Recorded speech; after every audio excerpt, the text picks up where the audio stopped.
ẹ̀dàpọ̀ ẹ̀sánú ẹ̀ bá wà dá sí i. Ó ti kú òní ti alálàáfà, ó ti di àbùkù lù, ojú ti tì wá. Ta ló lù sínú wa tí ń sàbùkù wa nínú àwọn méjèèjì? Ẹ̀dàkùn ó kọ bàbá olóró ọba lọ́rí. Ó ti wá sí èyí ẹ̀ka púpọ̀. Ọ̀dọ̀dún lọ́rẹ̀ báyìí táwọn ọmọ rẹ̀ kọ̀ọ̀kọ́. Pílátífọ̀mù ọmọ ìlú tiwa làwọn ọ̀tọ́ wa ń dògbò tì. Wọ́n mọ̀ ìgbò wá bá a ṣe ń búra wa. Ẹ̀dàkùn àbẹ́ni kan múlẹ̀. Kò sẹ́ni tábùkù kan ní wọn tí ń sá wa lọ́kàn. Kò sì sẹ́ni tó ní ìlú wọn tí ń sá wa lá níyì. Ìlú yìí ní ń bẹ lára àwọn méjèèjì. Àpẹẹrẹ ìlú yìí ní ń bẹ lára wọn. Wọ́n jẹ́ kùrẹ́ kó ṣe sùúrù. Kí wọ́n rí i pé àfáàní wọn iṣẹ́ Ọlọ́run wọn gbé lọ́wọ́. Kò sẹ́ni tó lè sọ̀rọ̀ Ọlọ́run fún wọn. Àwọn náà wọ́n ń sọ fáwọn èèyàn.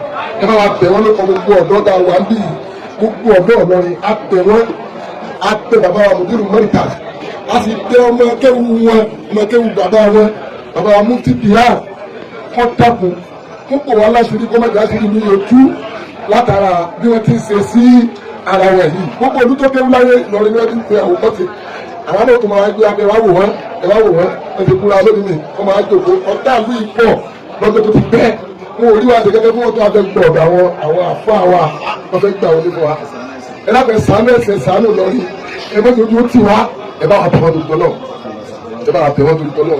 Eléyìí ó lè wá sẹ́lẹ̀mí kẹ́rí àwa là ń jẹ́ ọkọ̀ mi ìlú ìlà àwọn oníkẹ̀kẹ́ tó mọ̀ wá mọ̀ ìlú ìlà wa ni bó ti lọ́ọ̀lá ní ìṣèlú ìwòye ọ̀rọ̀